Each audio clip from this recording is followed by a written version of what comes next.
ఈ తీరులో ఎప్పుడైనా ఒక్కసారి ట్రై చేశారా? ట్రై చేయకపోతే నేను చెప్పే ప్రాసెస్లో ఒక్కసారి చేసి చూడండి. ఒక్క ముద్ద తినాలి అనుకున్న వారు 1కి 4 ముద్దలు తినేస్తారు. వేడి వేడి అన్నంలోకి కలుపుకొని తింటూ ఉంటే అమృతమేనండి. మరి ఇంత అమృతమైన రెసిపీని లేట్ చేయకుండా స్టార్ట్ చేసేద్దాం పదండి. ముందుగా స్టవ్ ఆన్ చేసి ప్యాన్ పెట్టుకొని 3 స్పూన్ల వరకు ఆయిల్ వేసుకోవాలి. మనం రెగ్యులర్గా ఇంట్లో ఏ ఆయిల్ని యూజ్ చేస్తామో ఆయిల్ని వేసుకోవచ్చు. ఇలా నూనె వేడెక్కిన తర్వాత 5 నుండి 7 టమాటాలని ఈ విధంగా ముక్కలుగా కట్ చేసి వేసుకోవాలి. దీని మీద మూత పెట్టి లో ఫ్లేమ్లో టమాటాలు అనేవి ఒకవైపు కొద్దిగా సాఫ్ట్గా అయ్యేంత వరకు మగ్గించుకోవాలి. 2 నిమిషాలు మగ్గించుకుంటే సరిపోతుందండి. 2 నిమిషాల తర్వాత రెండో వైపుకి టర్న్ చేసుకుందాము. ఇలా రెండో వైపుకి టర్న్ చేసుకున్న తర్వాత 8 నుండి 10 పచ్చిమిర్చీలను వేసుకోవాలి. ఇక్కడ నేను తీసుకున్న పచ్చిమిర్చి అనేవి మీడియం స్పైసీగా ఉన్నాయండి. సో 8 నుండి 10 పచ్చిమిర్చి వరకు వేసుకున్నాను. లేదు అంటే తినే కారాన్ని బట్టి పచ్చిమిర్చిని అడ్జస్ట్ చేసుకోవచ్చు. పచ్చిమిర్చిని వేసుకున్న తర్వాత మధ్య మధ్యలో కలుపుకుంటూ టమాటా పచ్చిమిర్చి అనేవి పచ్చివాసన పోయేంత వరకు మగ్గించుకోవాలి. చూడండి, ఈ విధంగా టమాటాలు పచ్చిమిర్చి అనేవి కొద్దిగా సాఫ్ట్గా అవ్వాలి. ఈ స్టేజ్లో మూత పెట్టకుండా టమాటాలని మధ్య మధ్యలో కలుపుకుంటూ వాటర్ అనేది ఇంకిపోయేంత వరకు మగ్గించుకోవాలి. అంటే టమాటాలు మిర్చి అనేవి గుజ్జులా అయితే సరిపోతుంది.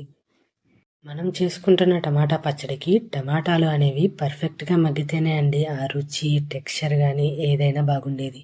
చూడండి, ఫైనల్గా టమాటాలు పచ్చిమిర్చి ఈ విధంగా గుజ్జులా మగ్గేంత వరకు మగ్గించుకోవాలి. ఈ స్టేజ్లో స్టవ్ ఆఫ్ చేసుకొని టమాటాలు పచ్చిమిర్చి పూర్తిగా చల్లారేంత వరకు చల్లారనివ్వాలి. ఇలా చల్లారిన తర్వాత పచ్చిమిర్చి వరకు మిక్సీ జార్లో వేసుకుందాము. అలానే పచ్చడికి సరిపడినంత కల్లుప్పును వేసుకోవాలి. అలానే 3 వరకు వెల్లుల్లి రెబ్బలను వేసుకోవాలి. ఒకవేళ టమాటాలు పుల్లగా ఉంటే చింతపండుని స్కిప్ చేసేయచ్చండి. లేదు అంటే 1 అంగుళం వరకు చింతపండుని వేసుకోవాలి. నేను తీసుకున్న టమాటాలు పులుపు కొంచెం తక్కువగా ఉన్నాయండి. సో 1 రెబ్బ వరకు చింతపండును వేసుకున్నాను. అలానే 1/2 స్పూన్ వరకు జీలకర్రను వేసుకొని కచ్చా పచ్చాగా గ్రైండ్ చేసుకోవాలి.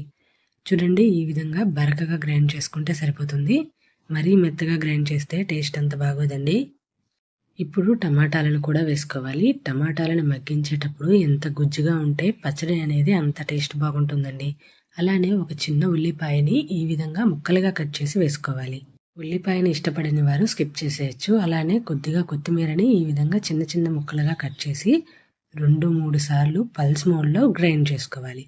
2 to 3 టైమ్స్ ఆన్ చేసి ఆఫ్ చేస్తే రోట్లో ఏ విధంగా అయితే నూరుకుంటామో మిక్సీ జార్లో కూడా అలానే వస్తుందండి. చూడండి, ఫైనల్గా మనకి ఈ కన్సిస్టెన్సీలోకి రావాలి. ఒకవేళ రోట్లో నూరుకునేవారు ఉల్లిపాయ కొత్తిమీరని స్కిప్ చేసి మిగిలినవి అన్నీ వేసుకొని ఒకసారి దంచిన తర్వాత ఉల్లిపాయ కొత్తిమీరని యాడ్ చేసి దంచుకుంటే సరిపోతుంది. ఈ తీరులో నేను చెప్పే చిన్న చిన్న టిప్స్ని ఫాలో అవుతూ చేశారంటే రోట్లో చేసుకున్న మిక్సీలో చేసిన ఒకేలా ఉంటుందండి టేస్ట్. ఈ విధంగా చేసి పెడితే రోట్లోనే నూరారేమో అనిపిస్తుంది. మరి మీరు కూడా రెసిపీని తప్పకుండా ట్రై చేయండి. రెసిపీ ఎలా వచ్చిందో నాతో షేర్ చేసుకోండి. మరి ఇటువంటి స్పైసీ అండ్ టేస్టీ రెసిపీ మీకు నచ్చినట్లయితే ఛానల్ని లైక్ చేయండి, షేర్ చేయండి, అలానే సబ్స్క్రైబ్ చేయండి. Thanks for watching.